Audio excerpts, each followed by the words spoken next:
ورحمۃ اللہ وبرکاتہ۔ ایک تلخ سوال ہے آج کا، اور وہ یہ کہ قرآن کے ساتھ زیادتی وہ غیر مسلم کرتے ہیں۔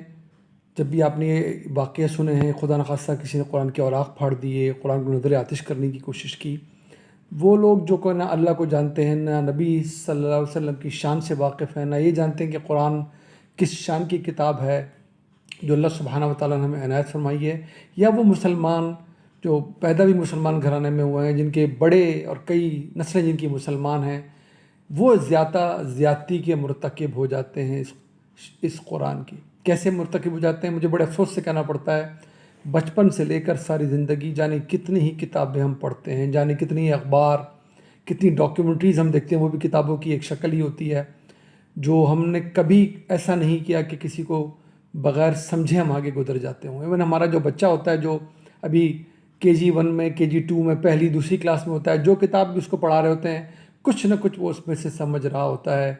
یہ زیادتی تو صرف ہم نے قرآن کے ساتھ روا رکھی ہے۔ 2.5-3 سال کی عمر سے ناظرہ شروع کر لیتے ہیں، کچھ لوگ آگے بڑھ کے اس کو یاد بھی کرتے ہیں۔ کیا ہی شاندار بات ہے کہ اس کو یاد کیا آپ نے، آپ کے سینے میں یہ قرآن آ گیا، بے انتہا شاندار بات ہے۔ زندگیاں گزر جاتی ہیں اس کو دیکھ کے پڑھتے ہوئے بھی، اکثر اوقات اس کو یاد کر کے دہراتے ہوئے بھی، لیکن یہی نہیں پتہ چلتا کہ آخر ہم پڑھ کیا رہے ہیں، اس میں بولا کیا جا رہا ہے، اللہ کیا پیغام ہے جو ہم تک پہنچا رہا ہے، وہ کیا علم ہے جو اللہ کے آخر نبی صلی اللہ علیہ وسلم ہمیں عنایت فرما کر گئے ہیں۔ وہ علم اس میں قانون کا بھی ہے اس کتاب میں، وہ علم اس میں حکمت کا بھی ہے۔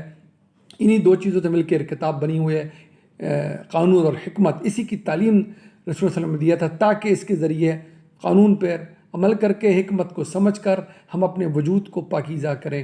یہ بغیر علم کے کیسے ہوگا؟ یہ بہت بڑی زیادتی ہے جو ہم نے روا رکھی ہوئی ہے۔ ہم جو کہ اللہ کو مانتے ہیں، ہم جو کہ نبی صلی اللہ علیہ وسلم کی شان سے واقف ہیں، ہم جو قرآن کو اللہ کی کتاب مانتے ہیں، اس کو اپنا سلیبس کہتے تو ہیں، لیکن کبھی اس سلیبس کی طرف وہ توجہ نہیں دیتے جو تیاری کرنے کے لیے دینی ہے۔ اب بھی وقت ہے، قدم بڑھائیے، اپنا حصہ اس میں ڈالیے، اپنی حفاظت کیجیے، دنیا میں بھی آخرت میں بھی، اپنے آنے والی نسلوں کی حفاظت کیجیے۔ اس قرآن سے وابستہ ہوں، سکھانے والے موجود ہیں، ہر جگہ موجود ہیں، ریسورسز موجود ہیں، ہر لحاظ سے موجود ہیں۔ آگے بڑھیں، قطرہ قطرہ بیٹھ کر اس کے ساتھ وقت گزاریں، کوالٹی ٹائم گزاریں، سیکھنے کی کوشش کریں، تاکہ اس کتاب کا کچھ تو حق ہم ادا کر سکیں۔ جو زیادتی ہم نے اس سے روا رکھی ہے، کہیں ہم ان کے بریکٹ میں آخرت میں نہ کھڑے ہوں جب نبی صلی اللہ علیہ وسلم فرمائیں گے کہ یہ وہ لوگ ہیں جنہوں نے اللہ کی کتاب سے، میری لائی ہوئی کتاب سے ہجرت کر لی۔ اللہ ہمیں ایسی ہجرت سے محفوظ رکھے۔ دنیا کا ہر علم، چھوٹے سے چھوٹا کتاب، بڑی سے بڑی کتاب، کچھ نہ کچھ ہم سمجھ رہے ہیں، نہیں سمجھ رہے تو زندگی گزر گئی۔ اس قرآن کو نہیں سمجھ رہے، ختم پہ ختم کیے جا رہے ہیں، کبھی شروع کیا ہی نہیں۔ اب یہ کام کریں، ابھی زندگی باقی ہے، کیا پتہ زندگی کا وقت کب ختم ہو جائے، لیکن آپ نے نیت بنائی ہو، تھوڑا سا عمل کیا ہو اور وہی قبول ہو جائے۔ یاد رکھیے، جب تک اس دین کو علم کے طور پہ نہیں سمجھیں گے، جب تک نہ دنیا میں کوئی فلاح ہے نہ آخرت میں۔ عقیدے تو ان لوگوں کے پاس بھی ہیں جو اپنے آپ کو ہندو کہتے ہیں، کرسچن کہتے ہیں، یہود کہتے ہیں، بدھ کہتے ہیں، جانے کیا کیا کہتے ہیں۔ ماں باپ کے اور بڑوں کے عقیدوں میں تو وہ بھی چل رہے ہیں۔ اللہ کا اپنے نبی صلی اللہ علیہ وسلم کے ذریعے دیے ہوئے علم کیا ہے؟ اس دین کو علم کے طور پہ سیکھیے۔ آج شروعات لیں، ہم شروعات لیں گے تو آگے ہماری نسلیں دیکھیں گی کہ قرآن کس طرح وابستہ ہونا ہے، کس طرح اس کو سیکھنا ہے، مکمل خلوص کے ساتھ سیکھنا ہے۔